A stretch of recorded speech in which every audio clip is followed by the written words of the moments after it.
eso, Carla Jarada y yo tenemos el gusto de acompañarlos durante las siguientes 2 horas en simultáneo por Nacional. Carla, buenos días. ¿Cómo estás, Perla? ¿Cómo están todos ustedes? Bienvenidos. Efectivamente, vamos a hablar de todos los temas que han sucedido durante la semana y, cómo no, también lo que se nos aproxima, que son las próximas elecciones rumbo al 2021. Así es. Justamente ya se cierran, ¿no?, el plazo para que los partidos puedan presentar sus listas a candidaturas presidenciales y congresales. ¿Por qué? Porque se necesita estas elecciones internas que se van a realizar el día 29 de noviembre. Por primera vez, la OMPE va a organizar estas elecciones internas, a diferencia de otros años que lo hacían los propios partidos políticos. Vamos a conversar sobre todo esto.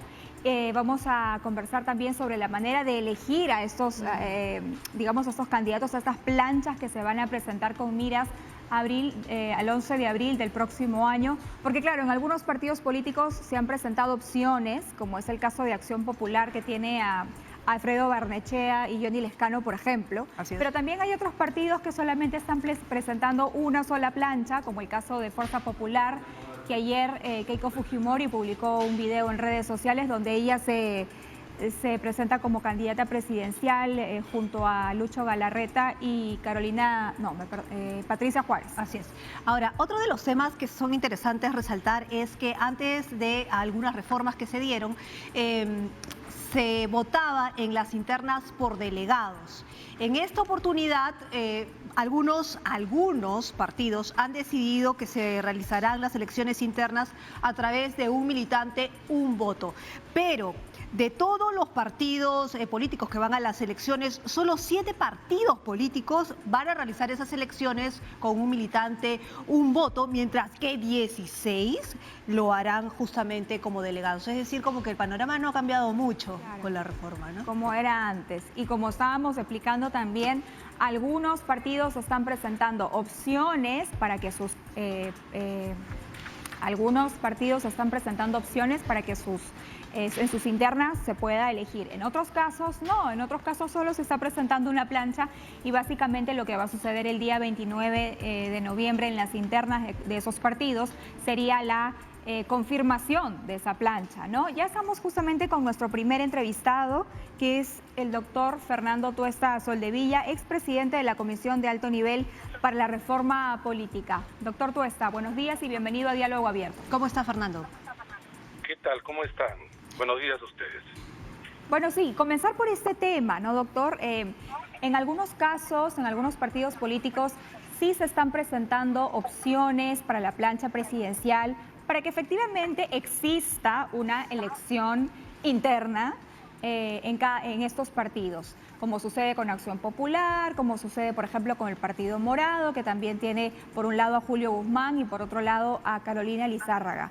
Pero en otros partidos no, como lo mencionaba Carla también, en otros partidos básicamente se está presentando una sola plancha, ¿no? Y lo que ocurriría el 29 de noviembre, que es el día de las elecciones internas, sería que una ratificación de eso, nada más. A ver, primero aclarar, esto lo que vamos a ver no es parte de la reforma. La reforma eran elecciones internas que tenían que ser, estas internas eran una suerte de primarias, abiertas, simultáneas y obligatorias, que se postergó al 2022. Entonces lo que se ha hecho es, la única novedad, no menos importante, pero porque también está en la reforma, es que los organismos electorales ahora sí tienen una participación efectiva.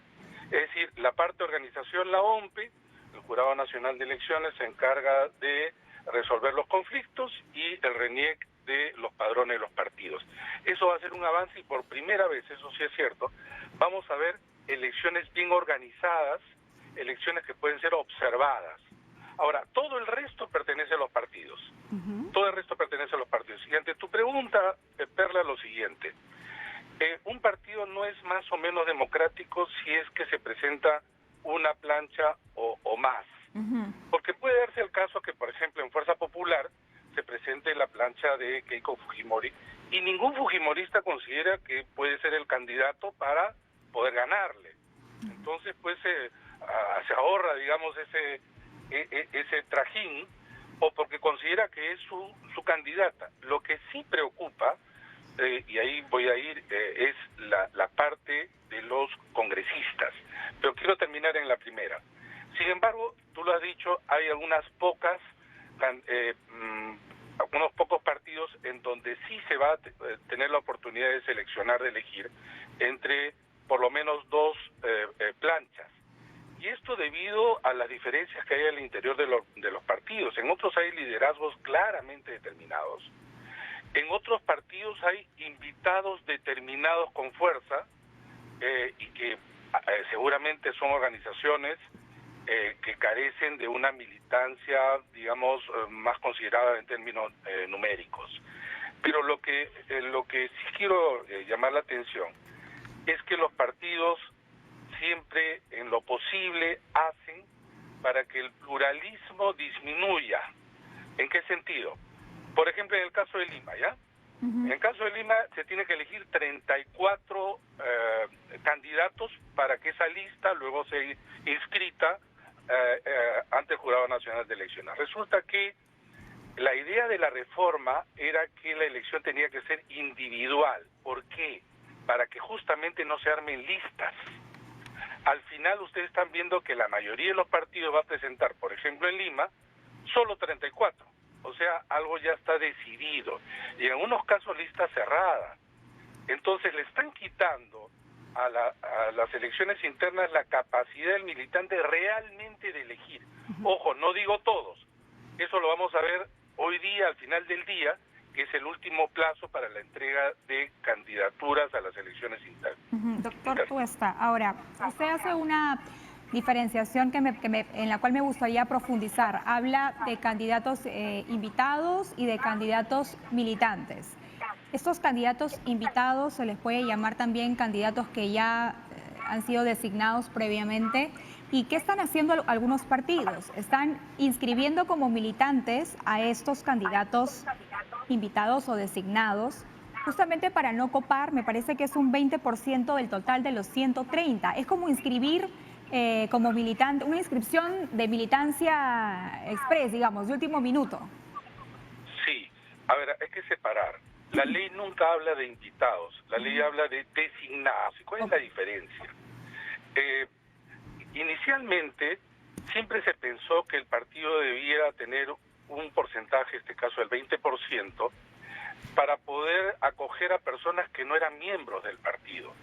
Pero en el lenguaje coloquial se llamó eso invitados. Pero resulta que los partidos le sacaron la vuelta, porque la ley ya en la parte literal decía que los candidatos tenían que pasar por elecciones internas, pero salvo un 20%, a lo más un 20% de designados.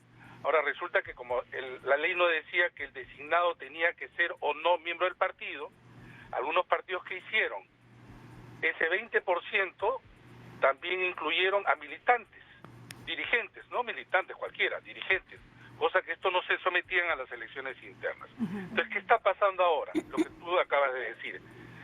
Esos invitados los hicieron que se inscriban como militantes, ya pasó el plazo, lo hicieron, y entonces ahora aparecen como militantes de ese partido. Entonces, dejar todavía ese 20% libre. Ese 20% libre, el partido lo dispone de muchas maneras. Hay que, y los periodistas, la prensa debe poner el ojo de en qué lugares los pone. He visto por ahí algún partido que pone, por ejemplo, los 5 primeros designados. O sea, si es que tú votas en las internas, no vas a votar por el que sale con más votos, no va a aparecer en primer lugar, sino a partir del 6º lugar, ¿no? Entonces, claro, esos puestos están probablemente en camino en las negociaciones, lo cual en general no está mal, pero en particular nosotros teníamos un diseño pues distinto, ¿no? Que era una cosa mucho más completa, pero que bueno, ya estamos delante de este proceso y lo importante es que este es el otro punto que quisiera, disculpen, puedo terminar la idea, el porcentaje de participación. Ahí va a ser clave. ¿Por qué? Porque muchos partidos tenían sus padrones inflados.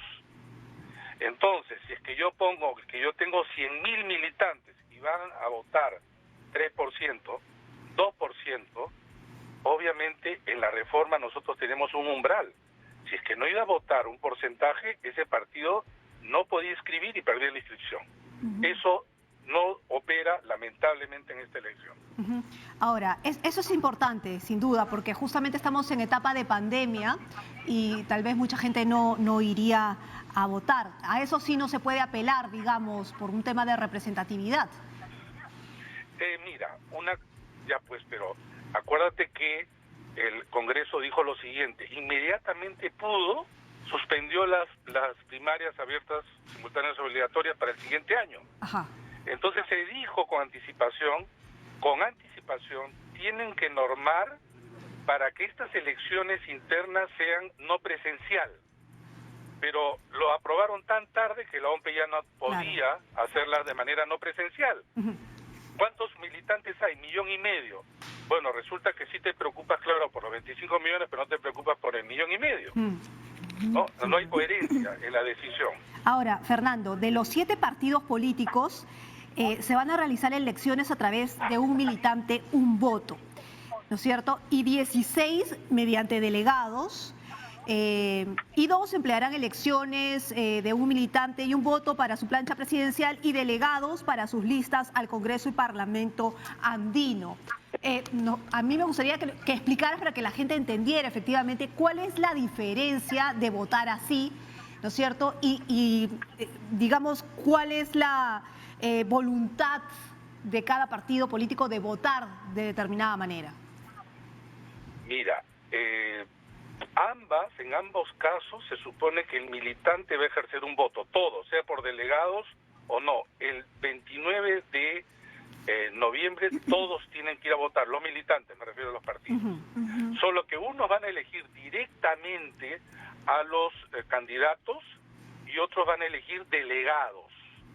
O sea, el término que se está usando mucho, un militante, un voto, quizá confunde. Uno podría decir elección directa e elección indirecta, como en Estados Unidos. En Estados Unidos se va a elegir el 3 de noviembre para el colegio electoral que elegirá al presidente. Acá se van a elegir delegados para que se elijan a su vez los candidatos. Pero ¿qué va a ocurrir? Estos 7 partidos, efectivamente, en cada circunscripción van a elegir ya a los candidatos que van a tener en cada circunscripción. Esos son 7 partidos. El resto van a elegir delegados. ¿Cuántos delegados? Según su reglamento y estatuto. Y hay que mirar ahí. Miren, en las elecciones del 26 de enero pasado, hubo un partido donde la reunión de delegados fueron 3 personas. 3 personas. Hasta 80 personas. O sea, el reglamento del partido, como es autónomo, puede decir cualquier cosa. Y ahí viene lo que justamente se trató de combatir durante años, y la reforma eliminó esta modalidad de delegados, porque concentraba pues en poquísimas manos, ¿no? Las altas decisiones de la designación. Claro. Ahora, se ha prohibido la reelección de los congresistas actuales y de los congresistas disueltos, pero ellos sí podrían postular, por ejemplo, al Parlamento andino o, en su defecto, postular en una plancha presidencial. Así es. Lo que está prohibido es la reelección, obviamente, de los congresistas, pero la reelección habla del mismo cargo, ¿no? Eso es lo que está prohibido. No está prohibido que si yo soy congresista pueda ser candidato presidencial, caso, por ejemplo, del congresista Urresti, ¿no? Tampoco está prohibido que yo luego lo haga por el Parlamento andino, de la misma manera que los parlamentarios andinos actuales puedan postular también a el Parlamento nacional. Pero eso es una sacada de vuelta, Fernando, porque ya hay postulantes, o sea, hay nombres conocidos que van a postular al Parlamento andino, como por ejemplo Omar Chejade, César Combina, Mónica Saavedra y Guillermo Aliaga. Sí, claro. Sí, es una forma de mantenerse, digamos, en la representación. No creo, no he visto, por lo menos no estoy enterado, la preocupación de ellos por los temas de la región o temas internacionales, pero no ha sido solamente de ahora. Eso es también cuando había reelección algunos iban al Parlamento andino porque tienen todas las prerrogativas de un parlamentario nacional. O sea, el mismo sueldo, las mismas prerrogativas en general, para un parlamento que, dicho sea de paso, ya está cuestionado a estas alturas, ¿no? Claro. No tienen capacidad de decisión, sus votaciones son meramente indicativas, ¿no? Formales, pero es una forma efectivamente de sacarle la vuelta, ¿no? Ahora, otra lectura podría ser que es una manera de hacer carrera política, digamos, al haber eliminado la reelección de congresistas. Antes teníamos a congresistas que tenían de pronto más trayectoria, porque tenían varios periodos en el Parlamento, pero ahora la mayoría van a ser congresistas nuevos. Me parece que además la tasa de reelección de los congresistas en elecciones pasadas, donde sí estaba permitida la reelección, era muy baja, y me parece que eran más los congresistas elegidos, los congresistas nuevos que eran elegidos. Mira, yo estuve siempre en contra de la prohibición de la no reelección. En un país donde en los últimos 30 años previos a esta no reelección, la tasa era de 18% de reelección. En Estados Unidos es 92% la tasa de reelección. Lo que ocurre es que estos congresistas que eran reelegidos, justamente por su experiencia, tenían mayor visibilidad, pues no, eran más públicos, justamente por eso. Y la gente creía que siempre decía esto, ¿no? De siempre los mismos, ¿no? Siempre las mismas caras, lo cual no es cierto. Para hacer política necesitas experiencia. Y nuestro Parlamento se renovaba cada 5 años realmente en un porcentaje altísimo. Y tú tenías congresistas que no solamente no tenían experiencia, sino el aprendizaje pues era costoso, incluso económicamente para todos los peruanos, porque ya ahora van a terminar su mandato, cuando ya aprenden algo ya no pueden ser reelegidos, ¿no? Ahora, hay algunos buenos congresistas que pudieron haber estado nuevamente en el Parlamento, de este y el anterior. De todas maneras, cosa que se ha prohibido, ¿no? Fernando, pero a nosotros nos interesa también saber en dónde hay que poner el ojo, porque a veces nos centramos en que precisamente en esos temas, ¿no? Bueno, van a reelegirse tales y tales porque le van a sacar la vuelta a la ley. Pero así como tú has puesto atención en el reglamento de los partidos para la elección interna, precisamente porque algunos van a decidir si es directa o indirecta la elección, y es básicamente en el reglamento para ver quiénes son los que deciden o no cuando es por delegados. ¿En qué otras cosas debemos prestar atención precisamente para que no se vayan a colar, ¿no es cierto?, cosas como nos han pasado en anteriores oportunidades, precisamente porque la reforma de por sí no ha acabado, ¿no? Mira, yo creo que en el reglamento ver si los partidos van a ofrecer la posibilidad de candidatear individualmente o lista. Si es que es lista y solamente hay 34, digamos, por ponerle el ejemplo de Lima, ahí casi no hay decisión. Casi no hay decisión. 2, el porcentaje de participación, para ver en realidad la legitimidad de esta elección.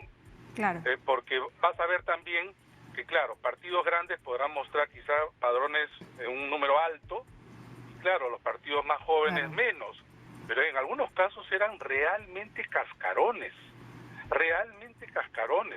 Y esto, eso sí es una buena noticia. Después del 11 de abril, todos los partidos que no superen el umbral o valla, que ahora es más exigente en varios sentidos, van a desaparecer. Y yo creo que nos vamos a quedar de los 24 con más o menos 7, alrededor de 7. Eso es bastante. Van a desaparecer felizmente, claro. Pero bueno, entonces desaparecer por organizar. Y pueden formarse luego, pueden formarse claro, nuevamente, pueden refundarse, sí. Así es. Ahora, tienen todo el derecho. Keiko Fujimori, como lo comentábamos al inicio, firmó ya este documento en redes anunciando que se presenta como candidata a la presidencia en su plancha, ¿no? Junto a Lucho Galarreta y también la otra vicepresidenta. Pero Keiko Fujimori está siendo investigada por el caso Lavallato. Hay otros candidatos que también se encuentran en la misma situación. Por ejemplo, el señor José Luna, por ejemplo, Daniel Urresti, por el caso Bustíos. Entonces, Si bien es cierto, no tienen una sentencia y la ley es clara en prohibir para que candidateen personas con sentencia, pero en estos casos puntuales, doctor Tuesta, ¿cómo quedarían sus procedimientos penales de ser elegidos presidente o presidenta? No, a ver, ellos tienen todo el derecho, porque no están impedidos, para empezar, de participar en las elecciones internas. En ninguno de los casos que han nombrado siquiera se ha iniciado el proceso, el proceso en general, judicial, ¿no? Porque ni siquiera hay denuncia de parte de la Fiscalía, del Ministerio Público. Esto va a tardar, esto va a trascender. Ya, si es que alguno de ellos sale elegido presidente, pues no se le puede seguir el proceso, porque tienen inmunidad. Claro. Así de simple. Así de simple. Ahora, si es que en algún caso hipotético, pero no está ocurriendo, por lo menos hasta los nombres, habría que ver hoy día, exista sentencia en primera instancia, ojo, por delito doloso, entonces estarían impedidos de participar, pero por la lista que ya conocemos, esto no se está dando. Ok, y otro de los puntos importantes es la representatividad. Tú mencionaste que el porcentaje de participación en las elecciones primarias era importante, pero a la hora de ir a las elecciones generales ya para elegir al presidente, ya las elecciones del 2021, en plena pandemia, digámoslo así, y además como están caminando, digamos, los procesos que aún no sabemos. El mismo Corbeto ha dicho que todavía no ha recibido ni un sol de los 26 millones adicionales que han pedido.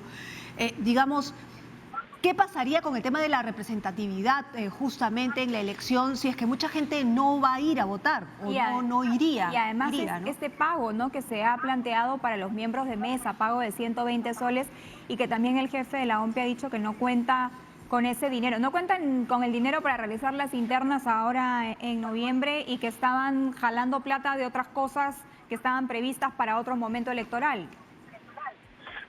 Ahí hay responsabilidad del legislativo y del ejecutivo, este último actualmente. En primer lugar, no se dieron las normas con la necesaria celeridad, algunas mal hechas, y no se dieron. Y esto tiene impacto en el cronograma.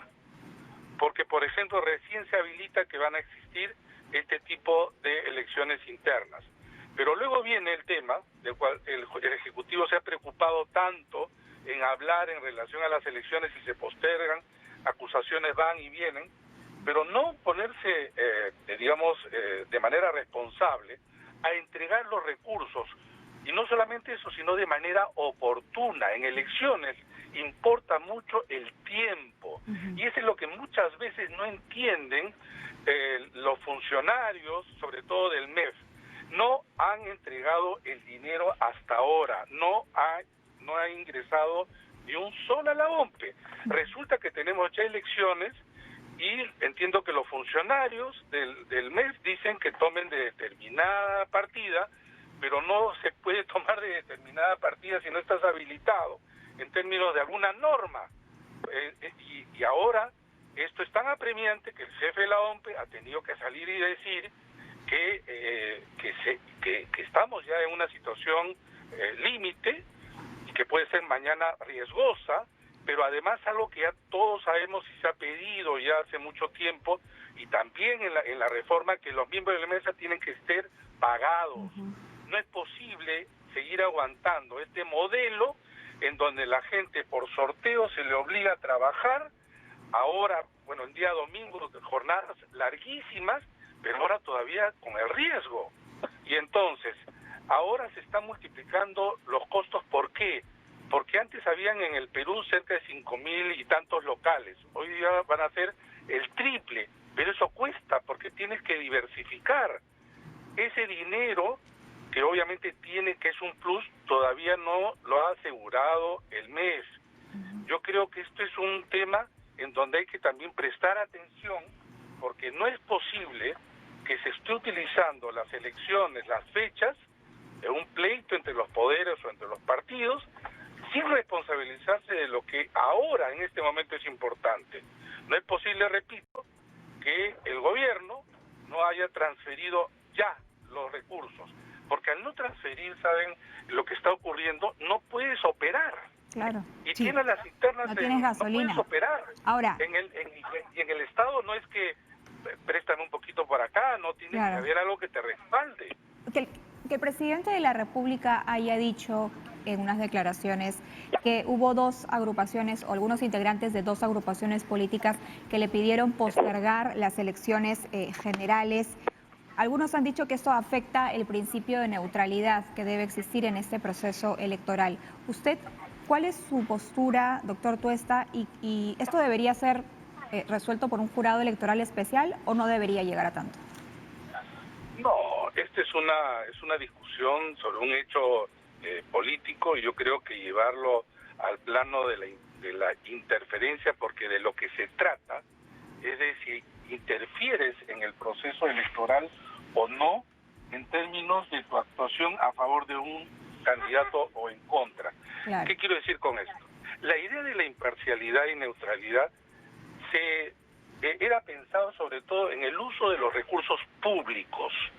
O sea, no era posible que tu funcionario o lo que fuera utilice los recursos del Estado para tu candidatura.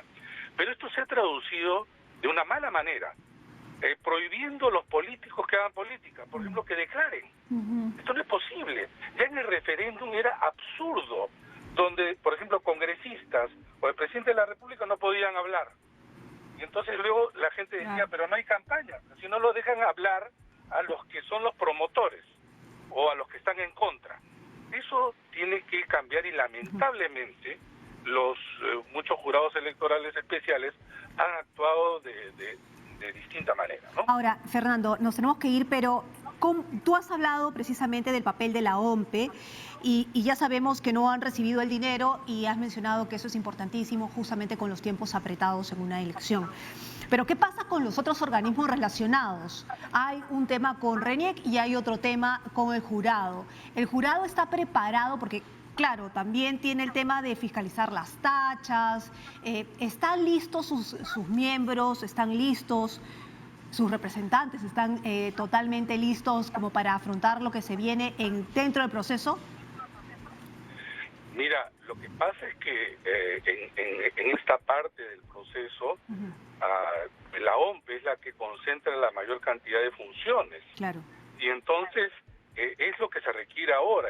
El jurado, mal que bien, se está trabajando, y felizmente, de lo que tengo conocimiento, dentro de sus funciones y los plazos, siempre ahorcado, por supuesto, con esto, igual que RENIEC. RENIEC ya es la parte más de los padrones, que es un poco más, no diría sencillo, sino compromete menos recursos. Pero lo más importante en este momento es lo de la OMPE, claro, porque además los jurados tienen que intervenir posteriormente en resolver aquello que la OMPE tiene que hacer. Pero no hay plazos, digo, no hay plazos para sus representantes, que hay algunos que no están listos. Sí, lo que pasa es que, claro, es la elección de los jurados electorales especiales, también están dentro de los plazos, pero no hay que llegar pues al último día, ¿no? Claro, doctor Tuesta.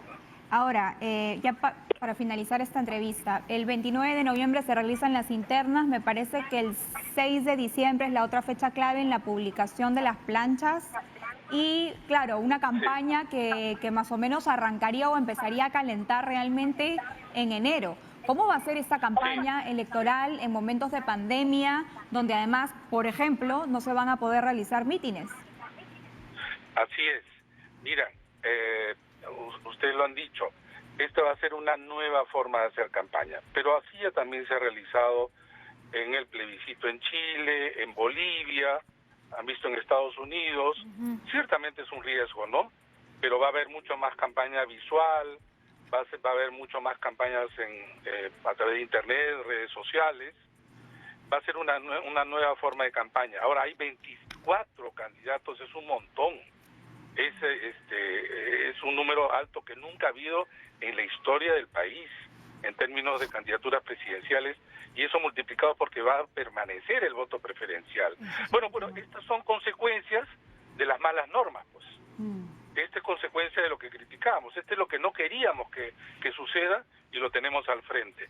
Muy Pero bien. en fin, Así Es son lo las que hay cosas. ahora. Fernando. Es lo que hay. Sí, es lo que hay ahora, pero esperemos que cambie, efectivamente. Sí, sin duda, sin duda. Muchísimas gracias, Fernando. No, gracias a ustedes. Y estaremos Carmen, conversando más Carmen. adelante porque sin duda van a aparecer otras dudas en el camino en este proceso Además, electoral. que se vienen momentos de fechas claves como el 29 de noviembre, el 6 de diciembre y algo que me ha parecido interesante es que el jefe de la OMPE ha informado que también se preparan cédulas y material en quechua y por supuesto en aymara, que suelten los recursos ya. Eso es lo que te iba a Se decir, necesita. si es que hay dinero. Que hay dinero. Bueno, 8:31. Tenemos que ir de inmediato con una información sumamente lamentable. Hace unos días se reportó el caso de una pequeñita que había presentado difteria, una enfermedad que no se había presentado en nuestro país desde hace 20 años. Aproximadamente. Lamentablemente la criatura ha fallecido en el Hospital 2 de Mayo. Vamos para allá con Claudia Álvarez para que nos informe qué es lo que ha sucedido. Claudia, adelante, muy buenos días. Así es, compañeras, estamos en el Hospital 2 de Mayo, donde lamentablemente se produjo la muerte de la pequeña de 5 años que hace 4 días, específicamente el martes, se confirmó que tenía difteria. La pequeña falleció minutos antes de la medianoche a causa de un paro cardíaco. Como se sabe, la pequeña estaba estable, es lo que había informado el hospital en estos días. Se estaba alimentando bien, estaba consciente, no necesitó de un respirador artificial, pero lamentablemente ella falleció de un paro cardíaco la noche del viernes.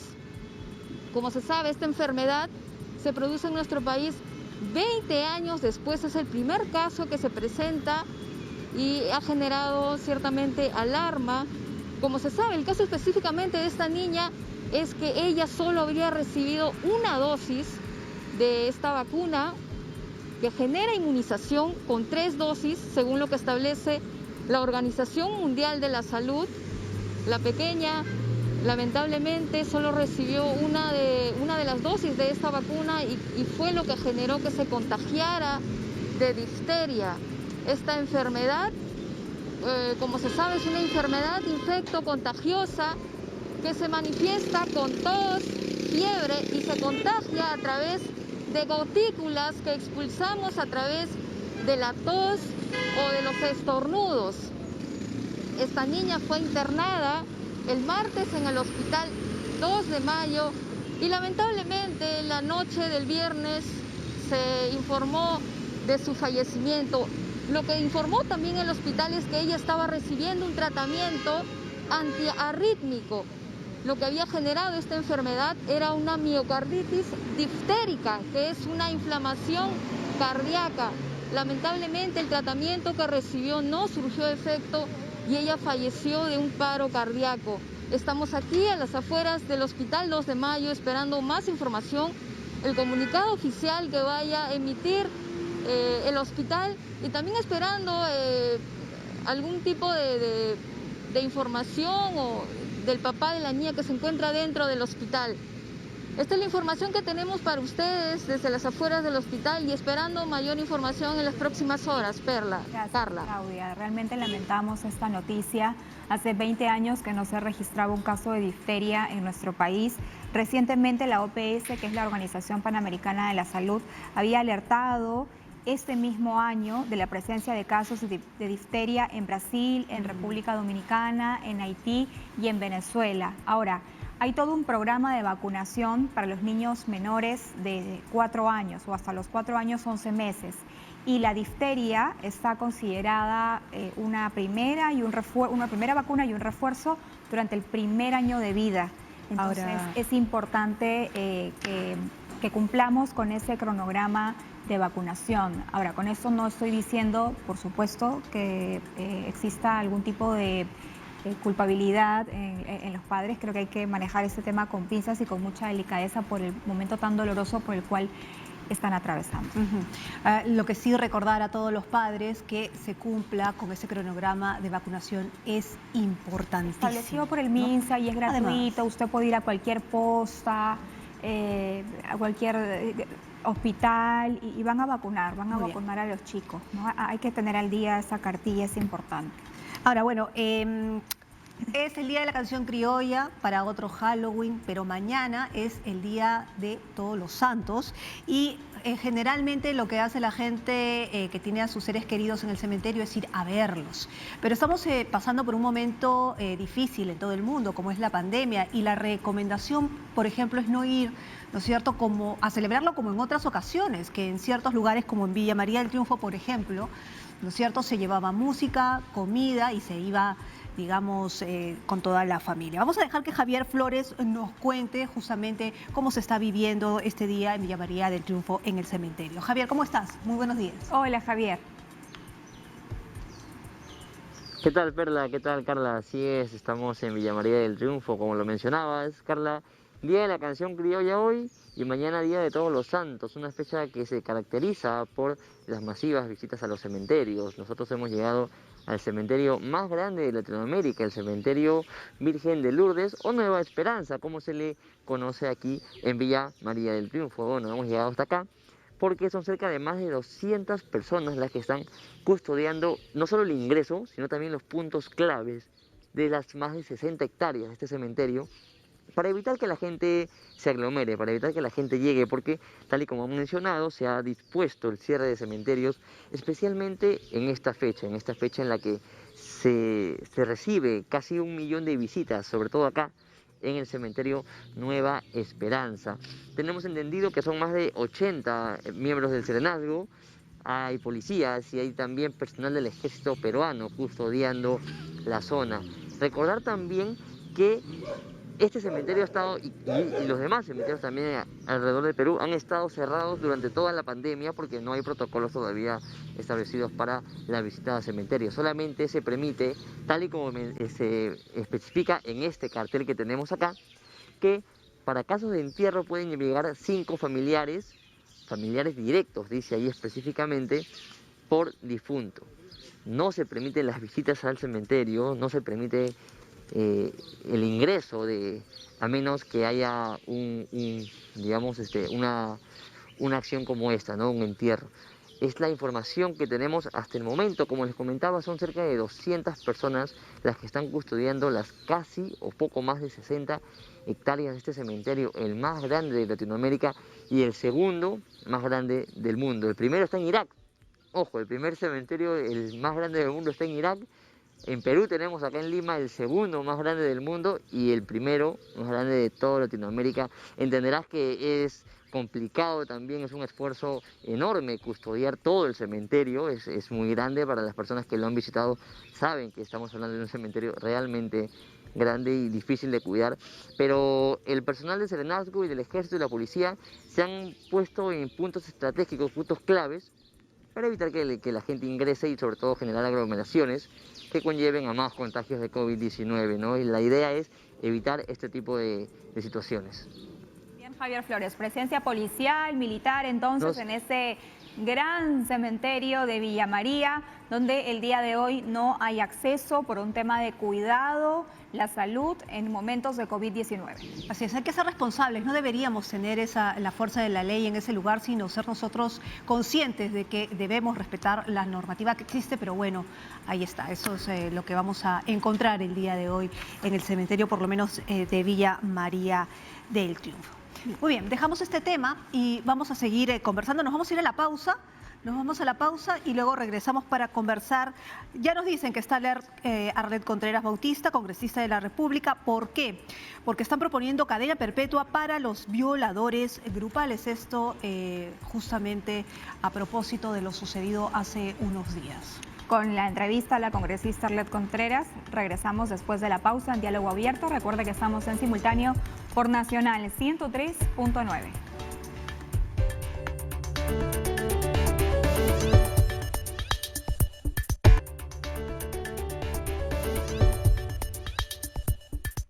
De la mañana con 42 minutos, tenemos que entrar de lleno a un tema sumamente serio. Se trata sobre el abuso en nuestro país, el abuso sexual en específico, porque se está proponiendo cadena perpetua para violadores grupales. Ya se encuentra con nosotras la congresista Arlet Contreras. Buenos días, congresista, bienvenida a Diálogo Abierto, gracias por estar esta mañana. ¿Qué tal? Buenos días. Buenos días, Carla. Buenos días, Perla. Gracias por la entrevista. Cuéntenos, por favor, sobre este proyecto de ley que busca establecer la aplicación de la cadena perpetua para casos de violaciones grupales o cuando concurran, leo aquí, 2 o más agravantes. Así es. Desde mi despacho he presentado el proyecto de ley 7574 que busca sancionar hasta con cadena perpetua los casos de violación sexual que se cometan de forma grupal, es decir, por 2 o más agentes en contra de una víctima, así como también aquellos casos en los que se involucren 2 circunstancias agravantes dentro del artículo 170 del Código Penal que tipifica la violación sexual. ¿Cuáles serían estos agravantes? ¿O cuáles son estos agravantes? Las agravantes ya se encuentran comprendidas en el código. Por ejemplo, si una mujer se encuentra en estado de gestación, es un agravante. Entonces, hay una serie de agravantes que resultan sumamente importantes para que se pueda medir también la responsabilidad de las personas que cometan este tipo de delitos y para que esa acción sea castigada también de manera proporcional a la gravedad. ¿Qué otros tipos de agravantes hay como para tenerlos en cuenta? Sí, el código especifica una serie de agravantes, pero, por ejemplo, cuando se usa también un arma en un caso de violación sexual, es un agravante. Es decir, pongo un ejemplo, ¿cuándo se aplicaría la cadena perpetua en el caso en concreto cuando estamos proponiendo este proyecto de ley? En las dos agravantes que les acabo de mencionar, por ejemplo, cuando se trata de una mujer gestante y la violación sexual se haya dado también usando un arma, Claro. ¿no? Entonces, ya concurren 2 agravantes, entonces sí correspondería aplicar o sancionar con cadena perpetua, ¿no? Me parece, congresista, que en este momento existe cadena perpetua, corríjame usted, para violación en casos de menores de edad. Así es. Al momento, el Código Penal ya prevé la aplicación de la cadena perpetua en casos de violación sexual solo a menores de edad, menores de 14 años. Pero consideramos de que esto todavía resulta insuficiente porque la verdad de que los delitos que se cometen en grupo son realmente muy graves y además afectan la dignidad de las personas.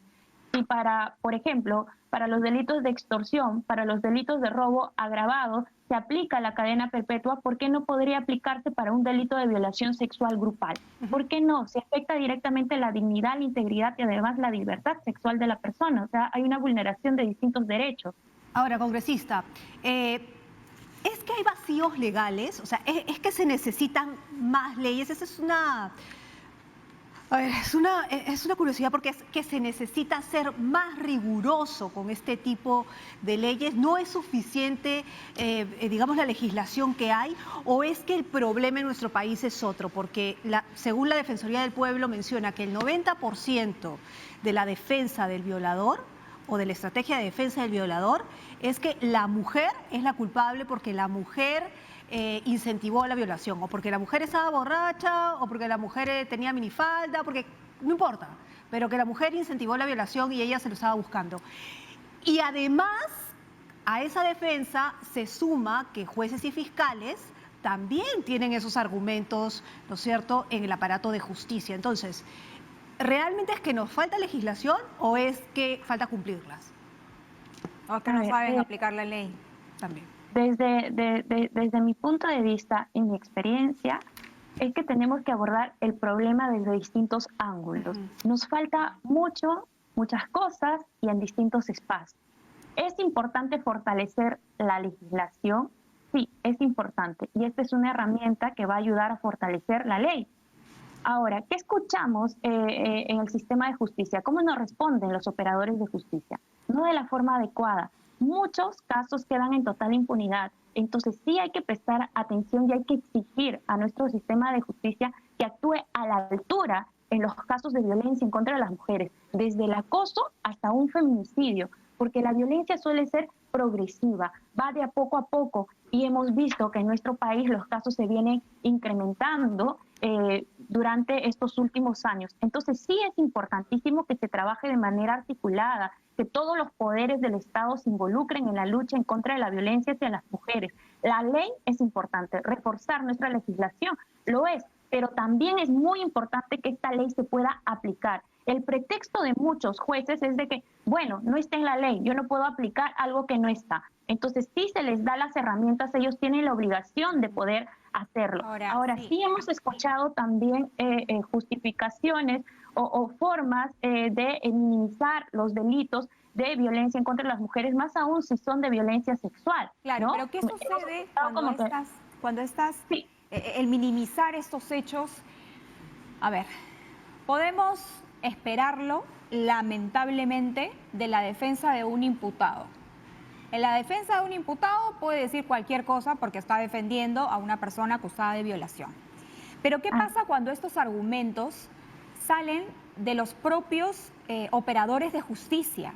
Jueces que dictan fallos como el que voy a leer a continuación y que ha sido publicado por Josefina Galloso, quien es abogada de la PUC, feminista, investigadora penal internacional, periodista además. Ella ha publicado un tuit que dice: este juzgado de Ica archivó un caso de violación sexual, entre otras razones, porque la víctima, y lo voy a leer literal, se puso un calzón rojo con encaje y por eso infirieron que la agraviada se había preparado o estaba dispuesta a tener relaciones. Y ella pone la foto de la resolución. Me parece importantísimo esto porque creo que es nefasto, ¿no?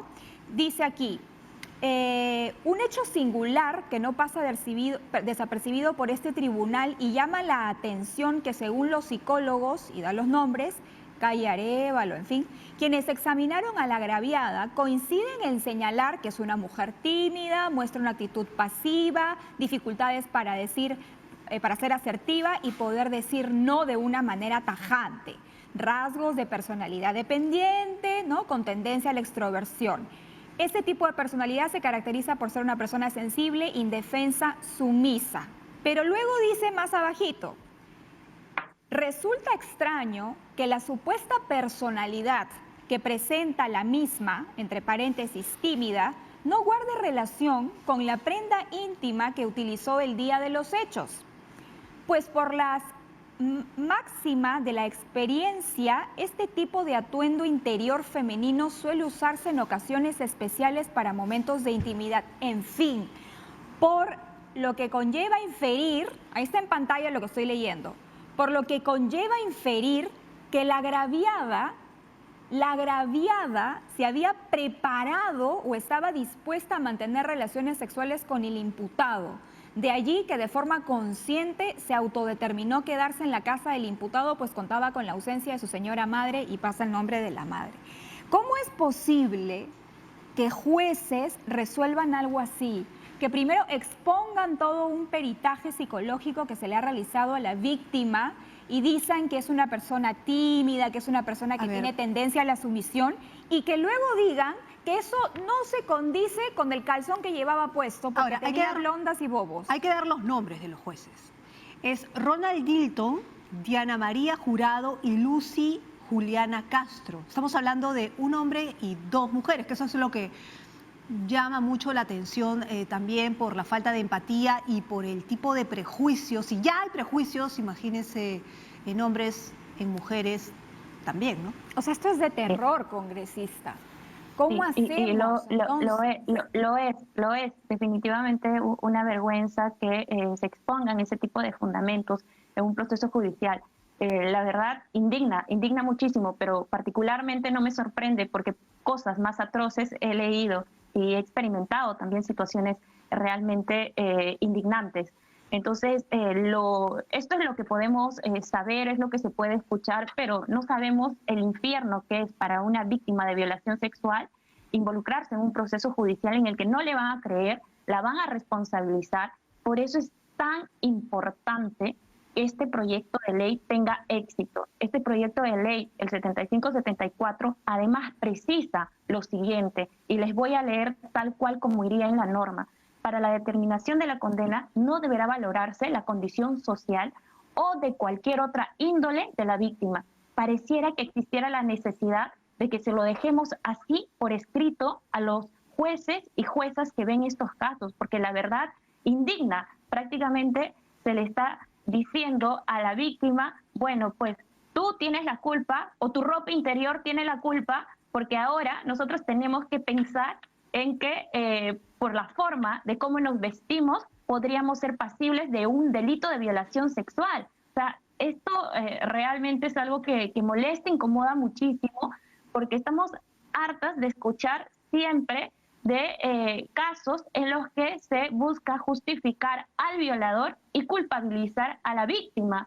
Desde el Congreso de la República, justo el día de ayer, junto a los dos vicepresidentes de la mesa directiva, al congresista Guillermo Aliaga y a la congresista María Teresa Cabrera, hemos sacado adelante un video para también empezar una campaña concientizándole y hablándole a la ciudadanía, diciendo de que la culpa en este tipo de delitos nunca es de la víctima, es del violador, es de aquella persona que comete el delito. O sea, nos falta muchísimo, por eso digo de que el problema es aún más grande de lo que vemos. Necesitamos que se trabaje de manera articulada, pero también de manera transversal. Necesitamos al Ministerio de Educación, necesitamos al Ministerio de la Mujer, el Ministerio de Justicia, Poder Judicial, Fiscalía, Policía Nacional, a través del MININTE.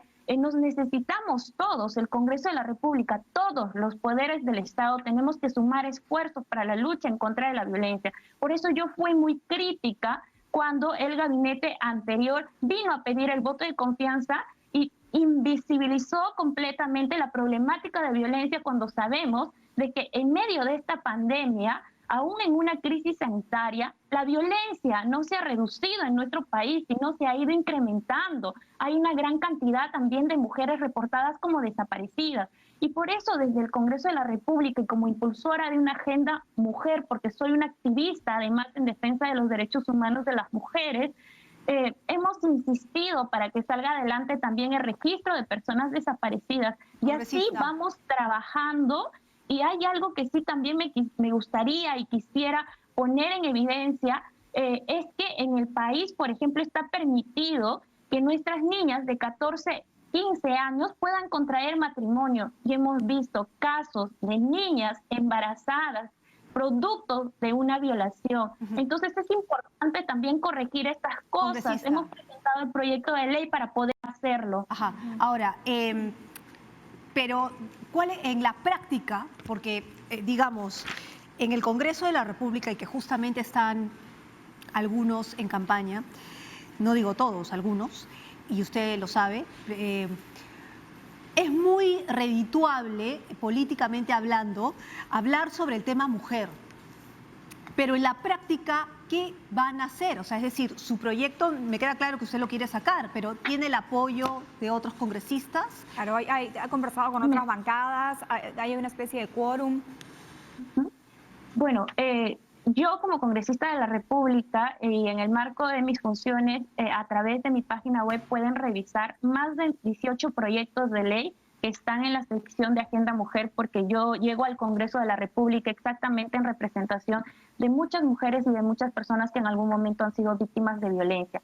Pero no solamente eso, sino también víctimas de un sistema de justicia que no funciona en nuestro país. Y he apostado por brindar proyectos de ley con herramientas que puedan ser útiles exactamente para este tipo de casos. Pero se aprueban. Todos mis proyectos de ley son multipartidarios. En mi condición de congresista independiente, los firmantes y quienes suscriben mis proyectos de ley son mis colegas congresistas de distintas bancadas. Ahora, los proyectos de ley están encaminados. Lamentablemente nos encontramos en una situación bastante complicada en la que se ha tenido que priorizar la crisis sanitaria, ¿no? La situación económica y tantas cosas en el país, pero además de eso teníamos pendiente también de la agenda las reformas políticas. Gracias al trabajo que vengo haciendo desde el despacho y también en coordinación con la Comisión de la Mujer, hemos logrado un primer pleno mujer al momento, pero también ya he solicitado un segundo pleno mujer en noviembre. El 25 de noviembre es el Día Internacional de la Eliminación de la Violencia en contra de las mujeres. Congresista, si me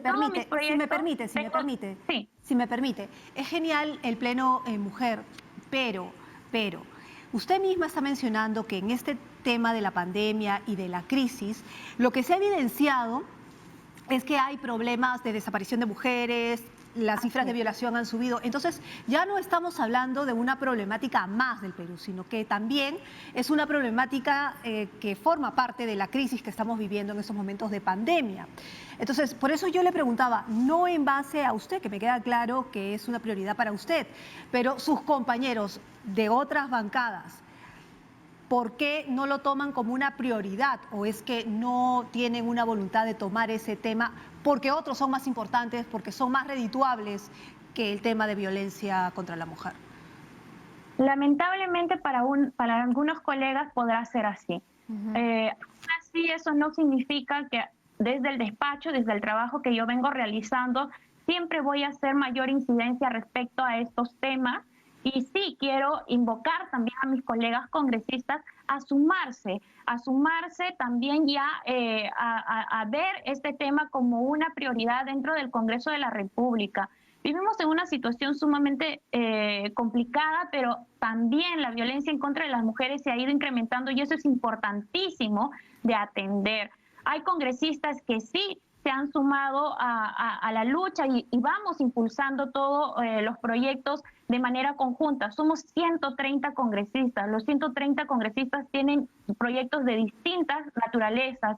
Entonces sí es importante priorizar este tema y esperamos que también se pueda llevar adelante Pleno Mujer, porque Pleno Mujer exactamente es el espacio donde se ven, por ejemplo, todos estos proyectos que muchas veces no llegan a la agenda del Congreso. Usted decía, ¿no? Entonces, congresista, algo de trabajar de manera transversal, trabajar de manera articulada, todas las partes involucradas. La semana pasada tuvimos a la presidenta de la Comisión de Género del Poder Judicial, la jueza, la magistrada Elvia Barrios.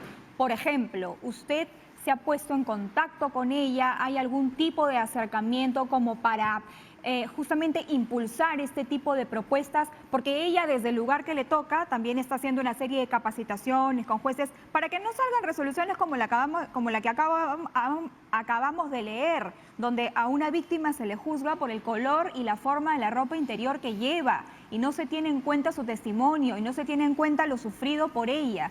Y además también usted, congresista, hablaba del infierno que puede ser para una víctima de violación sexual someterse a este sistema de justicia que nuevamente muchas veces saca resoluciones como esta. Y luego, ¿qué camino queda? Imaginen esta mujer que llega, está en su casa y lea una sentencia como esta. ¿Creen que no se va a desmoronar? ¿Creen que no va a sentirse psicológicamente golpeada? Sí, yo he intentado acercarme y tener una reunión con la doctora Elvia Barrios. Muchas veces no he tenido éxito, inclusive le hemos invitado a un evento, pero la verdad yo no comprendo por qué no ha tenido también la misma predisposición para poder trabajar de manera conjunta temas que yo creo que son de interés mutuo. Entonces sí, yo la convocaría porque la verdad se le ha tocado las puertas más de una vez. Así que sí es importante que todos los sectores podamos trabajar de manera articulada. Yo he visitado algunos ministerios y hemos abordado la problemática de la violencia. Estamos tratando de ver la forma también de conectar con algunos proyectos. Todos los proyectos legislativos, de acuerdo a la práctica parlamentaria, lamentablemente tienen un tiempo. Después de presentados, van a comisión y se piden los informes o las opiniones técnicas. Sí quiero llamar la atención respecto a este punto, porque si no tenemos informes o opiniones favorables respecto a los proyectos que se presentan o estos demoran en el tiempo, entonces es muy difícil de que se pueda preparar un predictamen y finalmente esto se pueda sacar adelante en una comisión, que es el primer paso antes de llegar al Pleno. Entonces sí es importante de que a nivel del Ejecutivo los ministerios también cumplan con enviar las opiniones de manera pronta, de manera urgente, porque estamos hablando de vidas de personas, estamos hablando de mujeres, niñas, adolescentes, niños, personas más vulnerables que son víctimas de violencia. Entonces sí es importante de que todos nos involucremos en esta lucha. Y siempre lo voy a repetir, necesitamos no solamente a una sociedad civil concientizada y sensibilizada, sino necesitamos también autoridades sensibilizadas con el tema y además conscientes de que se tiene que trabajar respecto al tema y plantear mecanismos de solución y también articular de manera permanente. Bien, congresista, y necesitamos autoridades que también no minimicen el acoso, autoridades que no minimicen la violencia psicológica, autoridades que no minimicen que porque uno no llega muerta no nos hacen caso. Autoridades que tengan la capacidad de darse cuenta que cuando uno denuncia algo es porque está advirtiendo algo. Nadie, bueno, no sé si exista alguien en su sano juicio que se presente a pasar por medicina legal, que contrate abogados, que se someta a todo este sistema que es por demás engorroso para mentir o para hacerle daño a alguien o porque como tenía la ropa interior de tal color, sí quería, o sea, por favor, argumentos que sean cuerdos. Y también existe la OCMA, donde se puede acudir para quejar a ciertos jueces y, por supuesto, llamar la atención de la Junta Nacional de Justicia también, porque resoluciones como esta llaman seriamente la atención. Muy bien, muchísimas gracias, congresista, por haber estado con nosotros. Estaremos conversando sobre este tema, a ver si prospera o no prospera la ley. Esperemos que sí, efectivamente, porque lo que queremos es precisamente que no haya pretexto alguno para jueces y fiscales para que digan que no existe una ley que los respalde. Según el Ministerio de Mujer, 11 mujeres son violadas a diario en el Perú. Por favor, señores, jueces, legistas, policías. Por favor. Muy bien, hacemos una pausa, no se muevan, porque al regresar venimos con el bloque La Fórmula del Ahorro.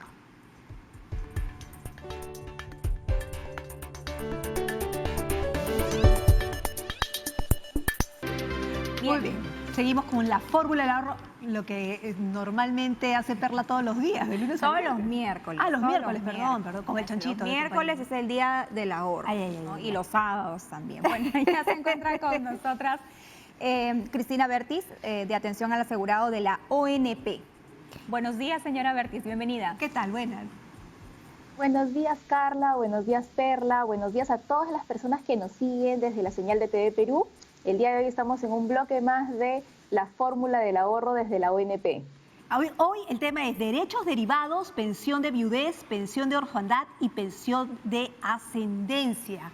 ¿Qué es lo que tenemos que conocer precisamente sobre estos derechos derivados? ¿Cómo nos ponemos las pilas? Así es. El día de hoy les vengo a comentar a todos nuestros televidentes sobre estos derechos que son bastante básicos. Empezaría dando una primera idea fuerza. La primera idea fuerza es que un titular que fallece puede ser o no pensionista y en este caso sus beneficiarios son quienes obtendrían estas pensiones de sobrevivencia. Ahora, señora, ¿usted quiere saber cómo acceder a estas pensiones? Empecemos por la primera. La primera efectivamente es la pensión de viudez. La pensión de viudez se obtiene o puede acceder a ella la esposa o esposo o los convivientes inclusive de uniones de hecho. Esto es un cambio normativo que se ha dado hace aproximadamente 4 años. ¿Qué requiere la mujer? Simplemente presentar la solicitud de pensión de viudez, declarando la fecha de matrimonio, la municipalidad donde se efectuó el matrimonio o el número de partida registral de registros públicos. En el caso del varón se exige adicionalmente que éste tenga una situación de invalidez o sea mayor de 60 años de edad. Si señora, usted cumple estos requisitos, puede solicitar una pensión de viudez ante la ONP. Otro de los beneficios es la pensión de orfandad. La pensión de orfandad va dirigida a los hijos. En principio, todos los hijos menores de 18 años de edad tienen derecho a una pensión de orfandad.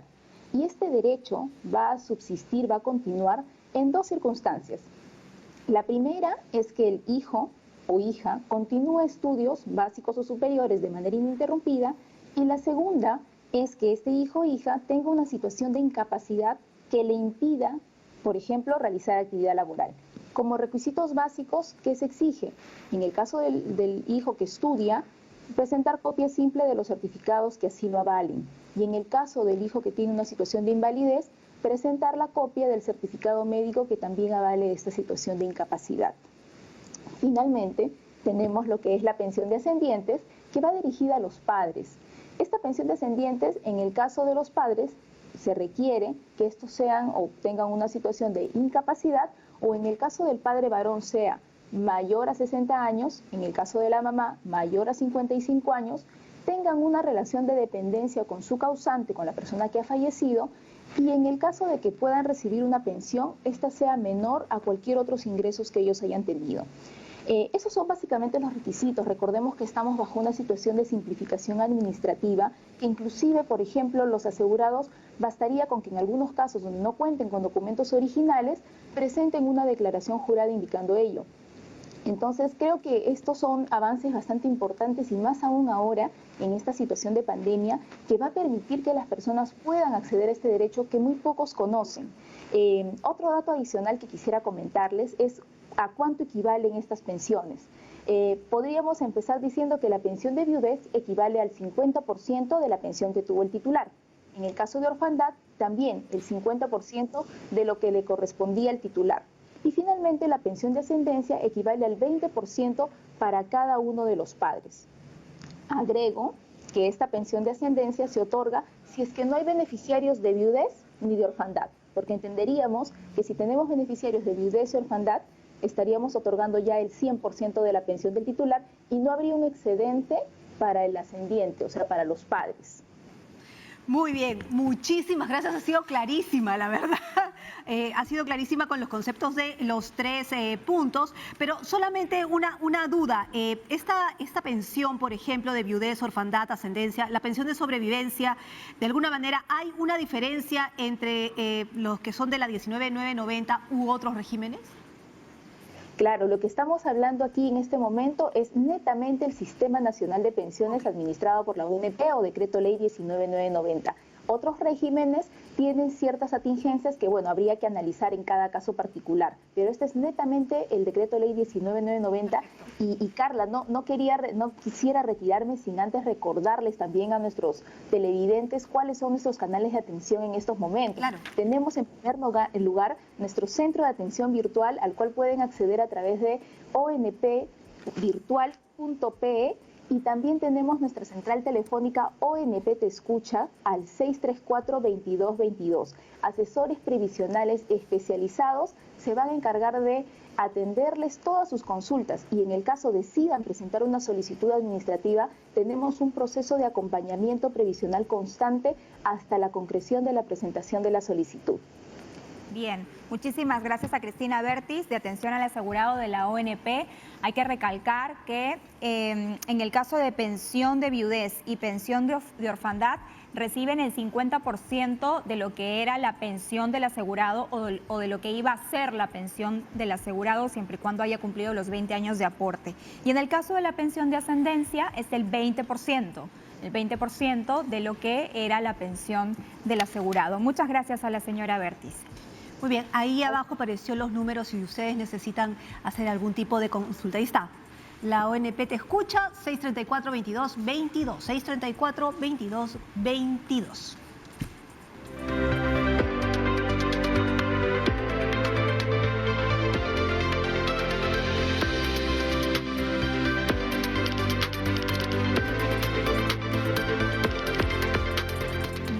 Bien, vamos a conversar a continuación sobre la vacuna contra el COVID-19. Ya se encuentra con nosotras Eduardo Ticona Chávez, médico infectólogo y profesor principal de la Universidad Nacional Mayor de San Marcos. Doctor, buenos días y bienvenido a Diálogo Abierto. ¿Qué tal? Muy buenos días. Buenos días, señora Carmen Perla. Estamos muy contentos con que hoy día podamos conversar. Díganme ustedes. Muy bien. Doctor Ticona, la vacuna contra el COVID-19. A ver, los investigadores, tanto de las universidades Cayetano Heredia y San Marcos, necesitan un mayor número de voluntarios para los ensayos clínicos en la fase número 3. ¿Qué es lo que está sucediendo con los voluntarios? Sabemos que del primer paquete todo bien, pero del segundo paquete es ahí donde ha habido problemas.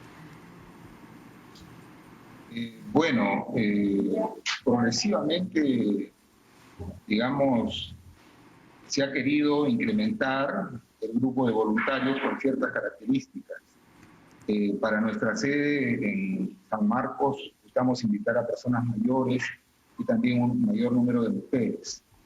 Y bueno, la verdad que se inscribió un gran número y luego ellos han venido a participar, ¿no? Pero, digamos, en estos grupos, sobre todo en el grupo de mayores, tuvimos que excluir a muchos de ellos, ¿no? Porque tenían muchas comorbilidades, ¿no?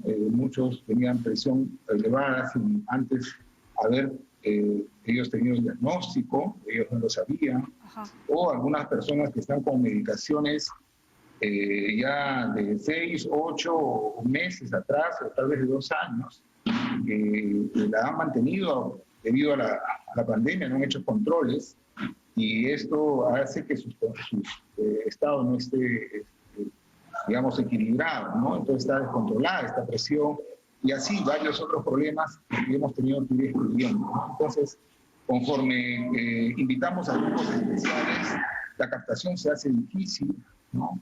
Y en esa situación se está, o sea, el terreno pues se torna un poco difícil. Sin embargo, bueno, nosotros ya hemos terminado de enrolar a los 3.000 voluntarios que invitamos a San Marcos hace unos 3 días, ¿no? ¿Están ya con los voluntarios enrolados en su totalidad? Sí, los 3.000 voluntarios a los cuales nuestra universidad o nuestro centro de investigación se había comprometido, ya los ha completado hace 3 días. Ahora estamos aplicando la segunda dosis, y luego de ello, en 15 días después de la segunda dosis, es tomar la prueba serológica para poder averiguar el estado de inmunogenicidad que se ha creado como consecuencia de la vacuna. Y seguimos luego viendo su condición de ellos a lo largo de un año, ¿no? Ahora, nuevamente, ¿no? Se han ampliado ustedes la inscripción del número de voluntarios, más no los cupos para los ensayos clínicos. Le preguntamos esto porque la semana pasada tuvimos justamente al doctor Germán Málaga, que es de la Universidad Cayetano Heredia, y él resaltaba, por ejemplo, la necesidad de contar con 5.000 voluntarios más. Sí, bueno, Cayetano Heredia está ampliando la convocatoria a mayor número de voluntarios, y es en grupos especiales, los grupos de riesgo, ¿no? Y eso es, por supuesto, que importante.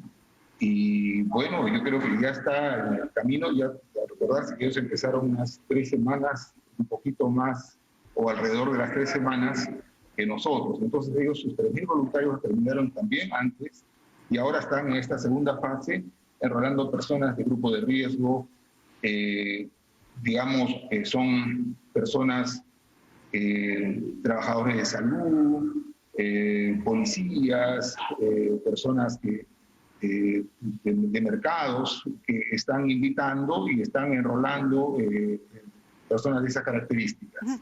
Sí. ¿Ustedes no van a ampliar, digamos, el número de voluntarios o todavía? Bueno, por el momento estamos evaluando el participar. Lo que ocurre es que nosotros hemos enrolado los 3.000 participantes en un tiempo un poquito menor, ¿no? Okay. Entonces tenemos que asegurar, digamos, todas las condiciones en ellos, y en eso estamos, ¿no? Ahora, le pregunto... la verdad es que... Sí, le pregunto esto porque las cifras que han encontrado en las personas que ustedes han captado y que por lo que usted mencionaba eran básicamente adultos, es que hay hipertensión arterial en los adultos en un 23%, y si son mayores, ¿no es cierto?, casi un 60%. Es decir, hay una prevalencia en nuestra población de sufrir hipertensión, sin saberlo tal vez. Claro, eso es verdad. Inclusive yo, bueno, mi especialidad es enfermedades infecciosas, entonces no estoy tanto en estos aspectos de enfermedades crónicas, especialmente la hipertensión arterial. Y para nosotros ha sido sorpresa el tener que descartar a muchas personas por hipertensión arterial. Entonces, conversando con los cardiólogos, ellos nos refieren, hay estudios nacionales donde la prevalencia de la hipertensión arterial en personas adultas es de alrededor del 23%. Y esto se hace mucho más intenso si ya superan los 60 años. Esto es realmente preocupante. Es una enfermedad silenciosa que va dañando progresivamente las arterias, y luego la persona termina con consecuencias de accidentes cerebrovasculares, infartos o problemas de insuficiencia renal. Entonces, es un problema igualmente importante que compartir, y que las personas sepan y que acudan a controlarse y recibir su medicación de manera oportuna. En Europa se está viviendo, doctor, una segunda ola bastante cruda. Francia, el día de ayer, entró nuevamente a uno de los confinamientos más estrictos, que por lo menos duraría hasta el 1 de diciembre. un confinamiento que se parece mucho al que tuvimos nosotros en Perú, con permisos especiales solamente para salir a comprar víveres, solamente puede uno pasear alrededor de 1 kilómetro de su casa, en fin.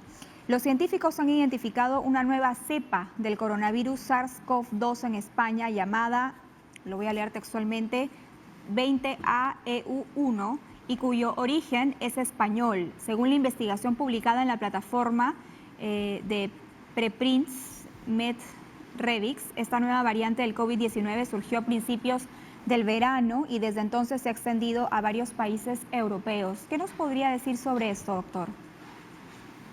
Sí, los virus al ingresar a la persona se reproducen de una manera, digamos, exponencial. Y en su descendencia comienzan a haber variaciones. Es exactamente igual en todas las especies. Nosotros, si vemos, los papás tienen sus hijitos que se parecen un poco, pero no son tan iguales, ¿no? Y después vienen los nietos. Entonces, si bien es cierto, pertenecemos a una misma familia, a un mismo origen, la descendencia va diferenciándose de manera progresiva, ¿no? Y los virus, su velocidad de replicación es infinita, ¿no? Entonces nosotros necesitamos muchos años para que aparezcan las descendencias y ellos necesitan segundos. Entonces, en esta velocidad de descendencia, por ahí algunos toman algunas características ya muy, muy diferentes de sus ancestros. Y cuando esto ocurre, prácticamente podríamos decir que estamos frente a otro virus, ¿no? Ahora, pero esta nueva cepa, doctor, ¿podrá ser contrarrestada con la vacuna que se está desarrollando? Que todavía no tenemos, pero se está desarrollando. Eso depende, ¿no? ¿Qué tanto ha sido ese cambio? ¿No? Yo le refiero que es como si yo fuera un virus y me cambio, digamos, la mascarilla, me cambio el polo, ¿no? Probablemente me reconozcan todavía, ¿no? Por mi talla, por mi ropa, mis pantalones, mis zapatos, por decir.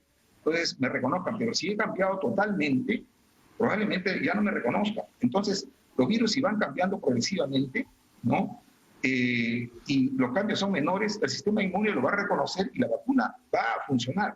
Pero si el virus ha cambiado completamente, ni el hecho de haber hecho la enfermedad previamente, ni el hecho de recibir una vacuna los va a proteger, salvo que fabriquemos una vacuna específicamente para esta nueva cepa. Pero, ¿y eso es, digamos, viable? Porque en España dicen que no, que es otro tipo de cepa, que la vacuna no le haría efecto. Y esto se lo pregunto porque la vacuna de ahora, en la que se viene trabajando con esta rapidez porque de alguna manera se tiene presente los otros SARS, ¿no es cierto?, los otros COVID. Entonces se ha podido avanzar para esta vacuna. Entonces, ¿cómo haríamos? No, bueno, sería lo mismo. O sea, todos los avances que se están logrando, lo que nos está enseñando, digamos, la fabricación y los estudios de estas vacunas, nos va a servir, si es que el virus cambia, nos va a servir para el nuevo virus, ¿no? Y lo que tendría que variar tecnológicamente son las características de la nueva cepa para la fabricación del virus, pero todo el resto es igual. Por lo tanto, la participación en estos estudios sigue siendo extremadamente importante para todos, ¿no? Y debemos alentarlas.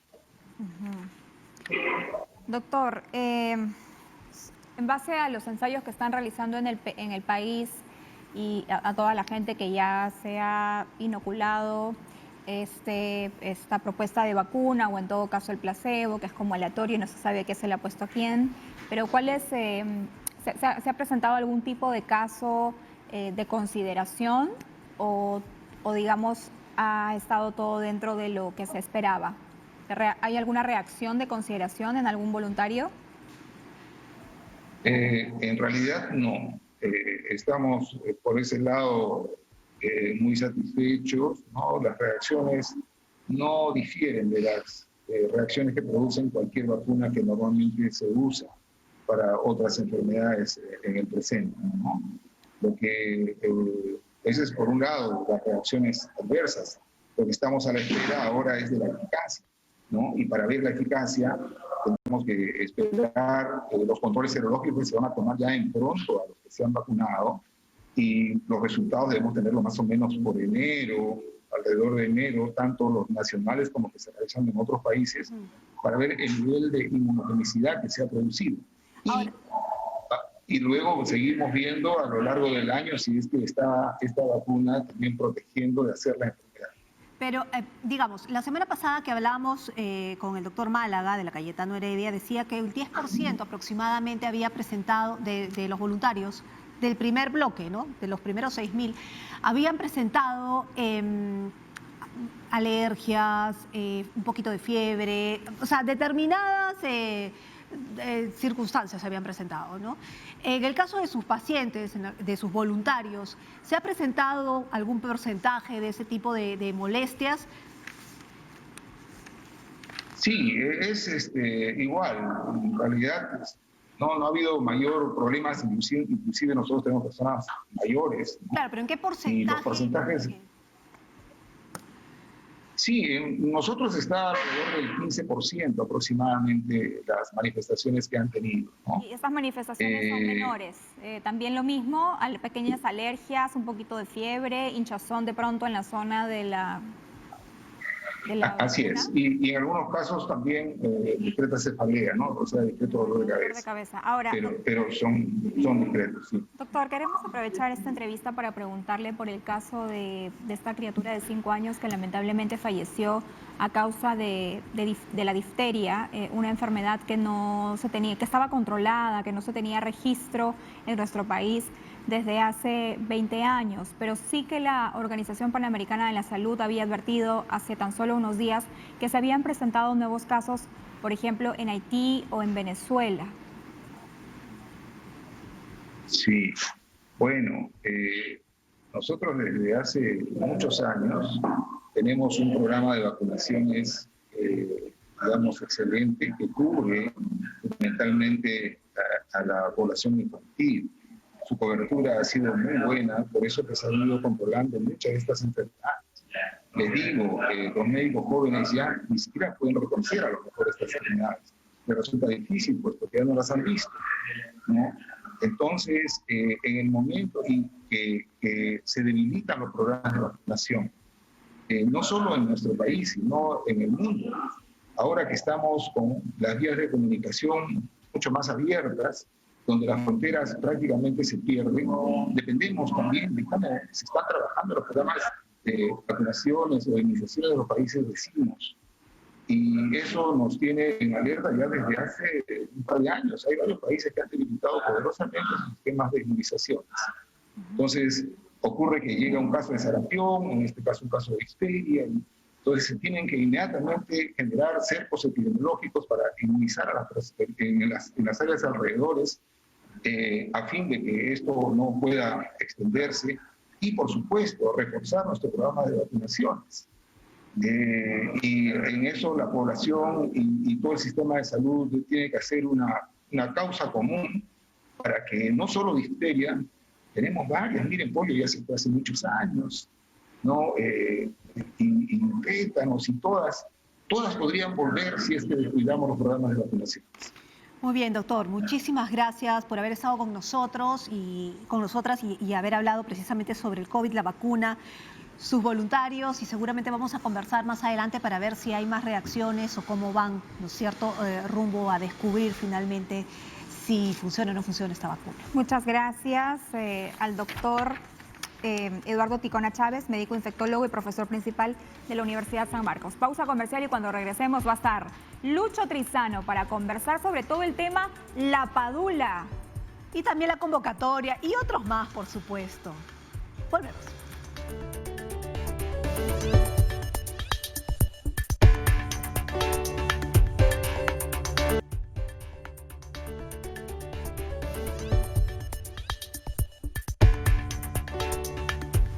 Bueno, señores, y Ricardo Gareca el día de ayer hizo oficial, no sé por qué se ríen acá todos. Ricardo Gareca hizo oficial el llamado de Gianluca Lapadula para enfrentar la doble fecha que se nos viene ya en noviembre, el 13 en Santiago frente a Chile, el Clásico del Pacífico, y el 17 en Lima frente a Argentina. Gianluca Lapadula, por un lado, jugador ítalo-peruano que en el 2016, cuando Gareca se le acercó para Lo choteó. lo choteó. Prefirió jugar por Italia. No lo llamaron. Pero ahora, bueno, va a defender la bicolor. Y claro, en un escenario en el que no está ni Jefferson Farfán ni Paolo Guerrero, sí que se hace importante su presencia. Ahora, voy a terminar mi análisis futbolístico. Está que la destruye en deportes. ¿Cómo va a ser Ricardo Gareca? Y eso yo le quiero preguntar a Lucho Trizano, para amalgamar al equipo. ¿Cuánto tiempo va a tener para insertar a Lapadula en este equipo y que la cosa funcione bien? Porque ya faltan poquititos días para estos dos partidos tan importantes de cara a Qatar 2022. Lucho Trizano, bienvenido. ¿Cómo estás, Luis Alejandro? ¿Qué tal? Buenos días. ¿Puedo empezar diciendo que estoy emocionado de salir con ustedes en el programa? ¿Puedo empezar así? Por supuesto, Claro, tú Luchito. puedes. Yo esta semana entrevisté a Pepe Wasley, ¿no? Periodista deportivo de TV Perú. También entrevisté a Robert Malcat, Oye, otro ¿cierto? gran deportista de TV Perú. Con razón, pero no para. no entrevistaba a Lucho Trizano. Yo decía, ¿qué pasa con Luchito? ¿Por qué Luchito no quiere hablar con nosotras? No quiere hablar. No, y aparte yo sé que ustedes dos son integrantes de mi club de fans. Por entonces, supuesto, Pero por supuesto. No puedo estar al margen del programa. No hay forma. Ahora sí, hablamos de Gareca, quieren hablar de Gareca y de Lapadula. Yo creo que es el tema del que mucha gente quiere hablar, ¿saben? Hay 26 convocados, pero la gente se centra en Lapadula y hay muchas razones, se entiende, el no de un momento, la respuesta con tatuaje incluido, con esta sensación del TNI, todo lo que se ha vivido alrededor.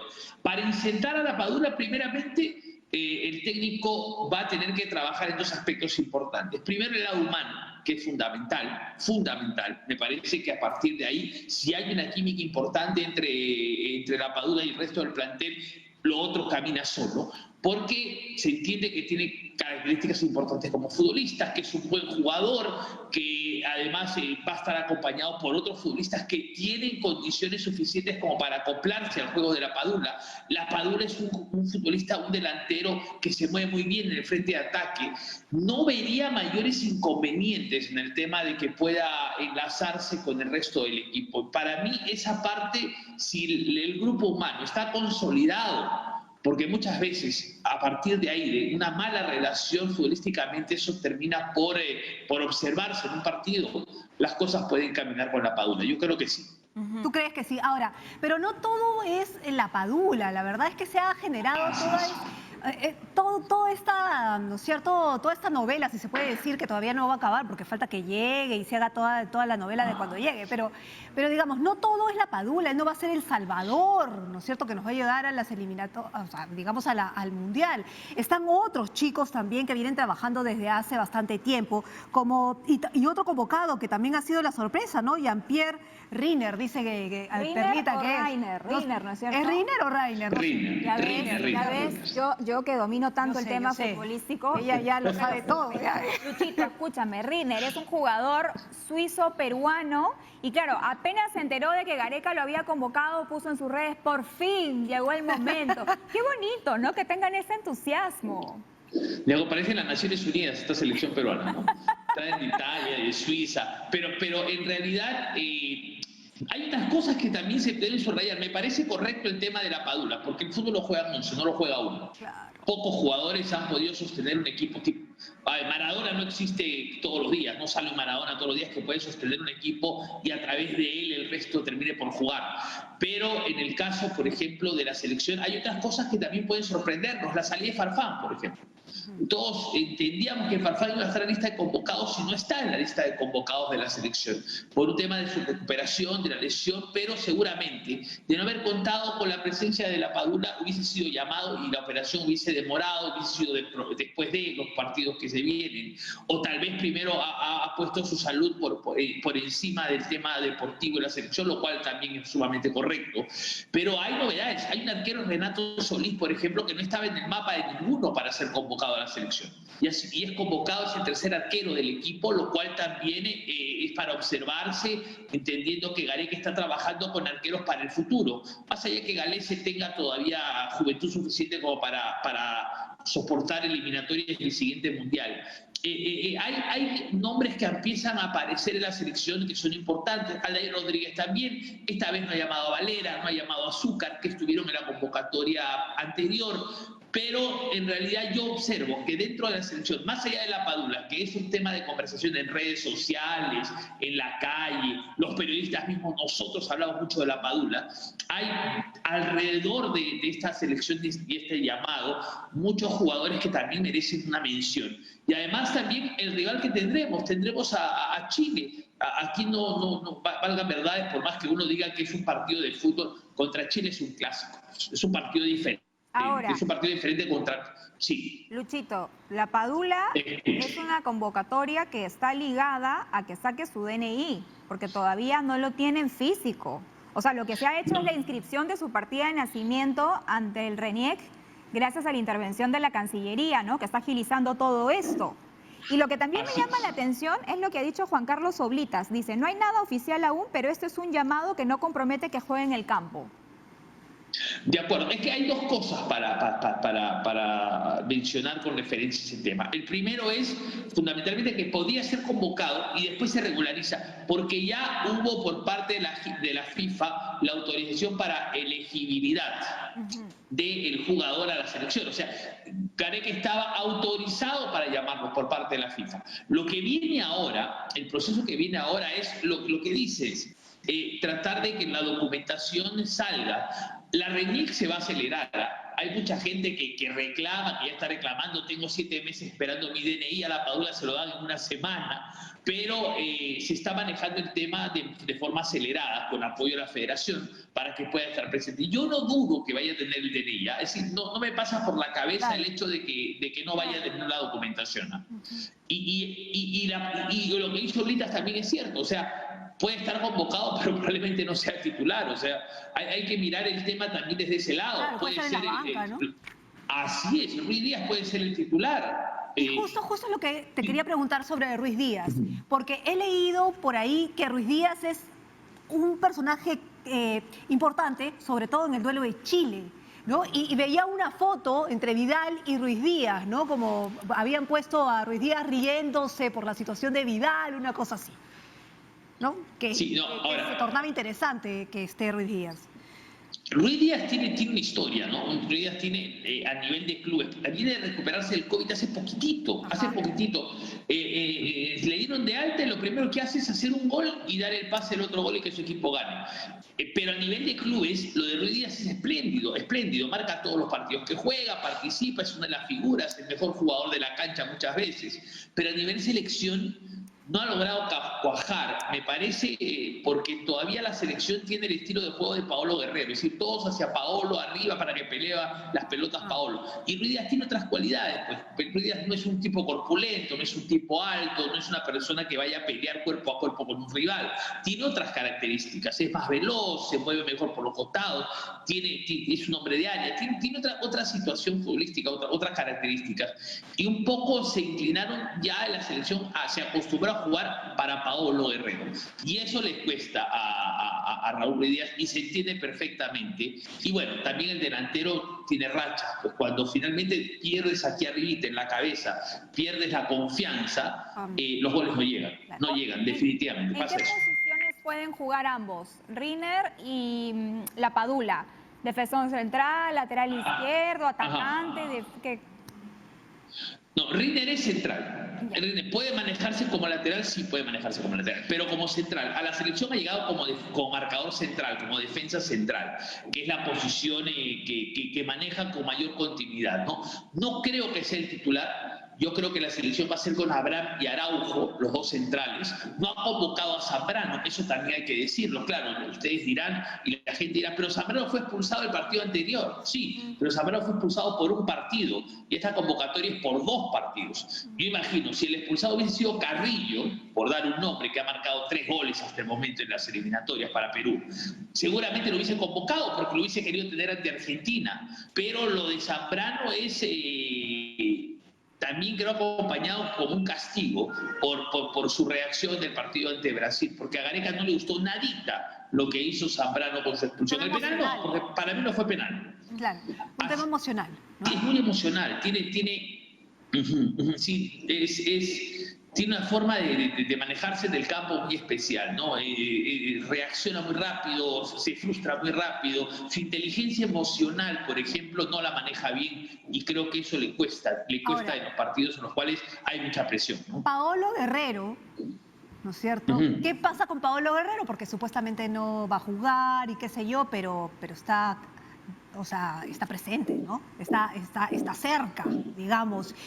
Y aunque esté lesionado y qué sé yo, está convocado como un símbolo para marcar territorio o ¿qué representa Paolo Guerrero si no va a jugar? A ver, Paolo Guerrero en realidad no ha sido convocado, o sea, no está en la lista de convocados de la selección, no figura, él se va a recuperar todavía el próximo año, él está para volver el próximo año. Lo que está haciendo Paolo, lo que hizo y salió en los medios de comunicación fue ir a la Videna, es decir, acercarse a la Videna, entrenarse en la Videna. Es un jugador de selección, que aunque no esté convocado, él tiene su uniforme listo para que se lo den el uniforme de entrenamiento, él tiene los medios y las posibilidades de trabajar en el campo, en el gimnasio, donde él quiere en la Videna, porque Gareca lo tiene, siempre lo va a tener presente, por lo menos mientras tenga actividad y quiera ser un futbolista profesional. Pero el tema con Paolo pasa también porque muchas veces participar con el grupo, estar con el grupo, aunque no juegues, si eres referente, ayuda por motivación, por recomendación, por consejos. Siempre la voz autorizada de una persona que ha sido tan importante en la selección, y lo es aún, ayuda, motiva al resto. Y me parece, por ejemplo, maravilloso que se dé una conversación entre La Padula y Guerrero, ¿no? Que Guerrero un poco le explique lo que es jugar en la selección, lo que significa ser delantero de la selección, y seguramente se va a dar esta posibilidad del diálogo. Gareca es muy probable que dé la chance de que ambos puedan conversar, ¿no? ¿Luis Advíncula va a continuar siendo el capitán de la selección en reemplazo de Paolo? Es muy probable que Luis Advíncula sea el capitán de la selección, como lo ha sido en el partido pasado, ¿no? O sea, es el nombre que como capitán en partidos anteriores debería recaer en la banda. No creo que vaya a haber mayores cambios en la capitanía. No es que haya aparecido algún otro futbolista que en este momento tenga la posibilidad de ponerse la banda de capitán, que es una responsabilidad, es cierto, pero yo creo que más allá de todo, cuando hay un grupo como este y no hay una figura, un líder absoluto, que lo es Paolo, por ejemplo, la capitanía es referencial. La capitanía es referencial porque hay otros jugadores probablemente con más personalidad, tipo Tapia. Tapia creo que tiene más voz de mando que Advíncula, pero la capitanía simplemente está resuelta para uno y no para otro por una decisión del técnico. Pero en este caso, en este momento, es más figurativa que nada, es por una obligación que un capitán debe haber, y alguien que sea el que se acerque al árbitro, el que reclame, el que vea algunos temas, ¿no? Muy bien, Luchito, Luis Alejandro, te dejamos. Muchísimas gracias por haber estado con nosotros en Diálogo Abierto y esperamos verte más seguido para conversar sobre estos temas. Completamente en desacuerdo que ya tengamos que cortar esta entrevista y lo digo públicamente a mi productor, señor Ricardo Alba. Luchito Trizano merece 1 hora con nosotros para hablar de todos estos temas, Luchito. A mí me parte el alma. Yo hablaría con ustedes de cocina, de política, de lo que ustedes me inviten. Yo me siento diálogo. Yo soy feliz. Como yo que domino el fútbol. Totalmente, a la perfección. He hecho un máster en una semana. Luchito. Es más, yo me siento y las escucho y aprendo. Luchito. Ya ves, lo ha dicho Lucho Trizano, no hay nada más que decir, señores. Sí. Muchas gracias. Yo que me río. tengas un lindo día de la canción criolla, Luchito, en casa, ¿ah? En casa, como siempre, como todos los días la canción criolla en casa siempre. Toda la vida, ¿qué pasa? Luis Alejandro, por favor. Toda la vida. Listo, Carla Cecilia. Chao, Perlita. Chao, Perlita. Bueno, nosotros nos vamos a la pausa, ¿no es cierto? Sí, vamos a la pausa y regresamos con más en Diálogo Abierto.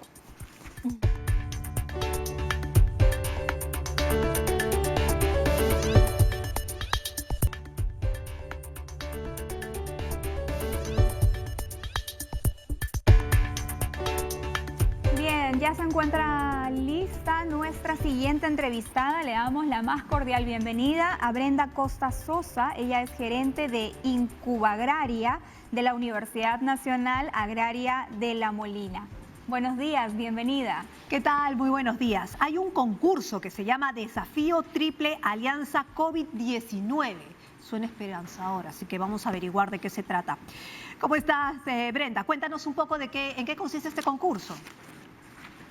Buenos días, muchas gracias por la invitación.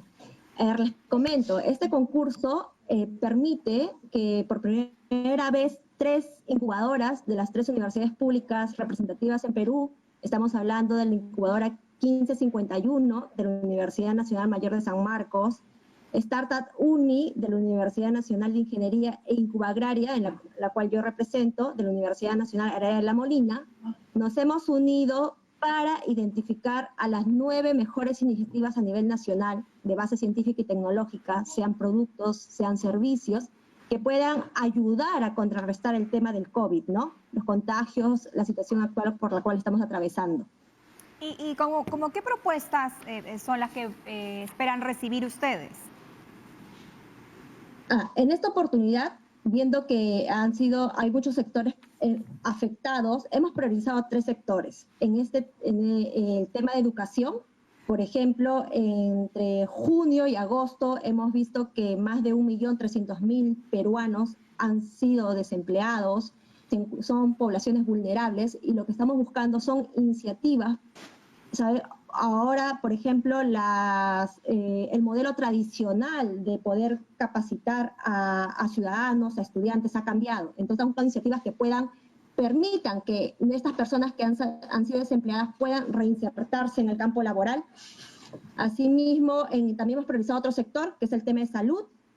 Vemos que los contagios han ido aumentando.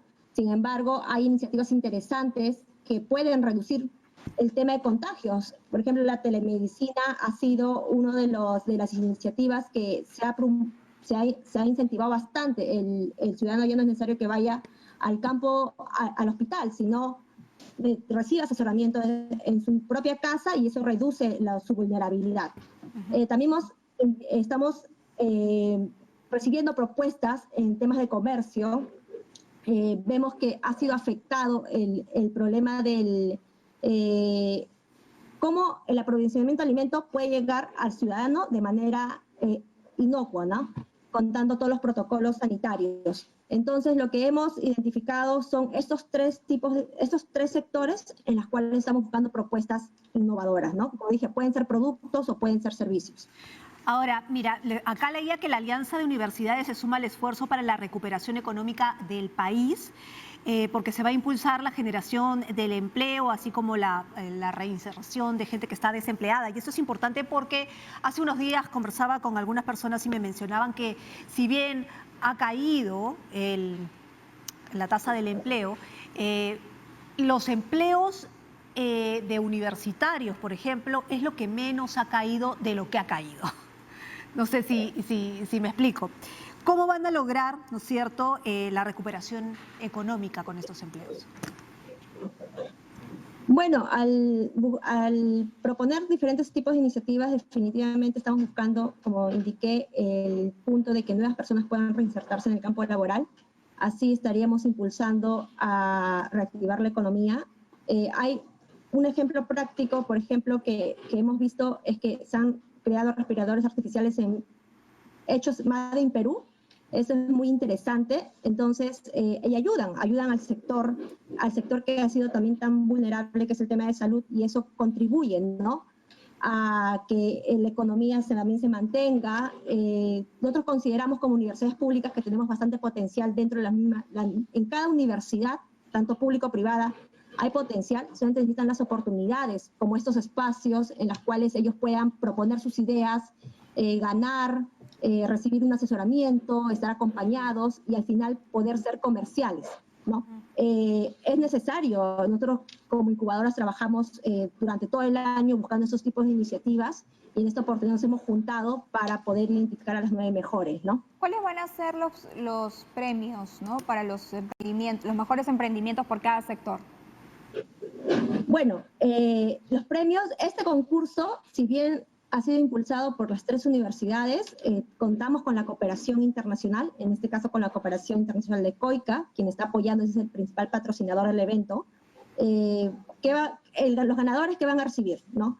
Van a recibir un asesoramiento, se llama Programa de Aceleración, otorgado por la cooperación, que está valorizado en $10.000, capital semilla por parte de las incubadoras, para que puedan mejorar su prototipo o poder escalar a nivel comercial. Cada una de las incubadoras tiene toda una red de mentores, significa de red de profesionales que sí son expertos, empresarios en diferentes temáticas también. Ellos los ganadores pueden acceder a nuestra red de mentores, el asesoramiento también de parte de todo el equipo de cada una de las incubadoras, y a nuestra red de networking van a tener visibilidad también en los medios. Y por último, entrevistas con potenciales clientes comerciales para que puedan validar su propuesta, si efectivamente atiende una necesidad en el mercado, que es muy importante cuando se fomenta un emprendimiento, ¿no? Ahora, si bien es cierto, ustedes los monitorean hasta, digamos, que generan el prototipo, pero ¿qué pasa ya cuando quieran comercializarlo? Porque muchas veces hemos hablado aquí con emprendedores que han pasado por estos concursos, que han sido elegidos, que han sido asesorados, pero justamente se estancan a la hora de hacerlo comercial, porque no encuentran el dinero, no encuentran auspiciadores, no encuentran una empresa que los avale con dinero para poder fabricar sus productos.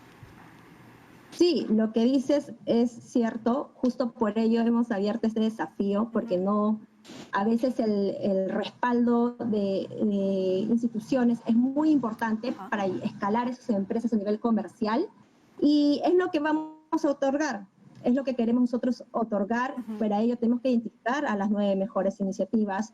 El concurso está abierto hasta el 9 de noviembre, es próximo, pero sabemos que a través de estos medios podemos llegar a muchas personas que están interesadas. Nos hemos enfocado a no centralizar en Lima, sino llegar a diferentes universidades, regiones a nivel nacional, y es por ello la importancia de comunicar este gran desafío. ¿Y dónde pueden las personas interesadas inscribirse o recibir mayor información?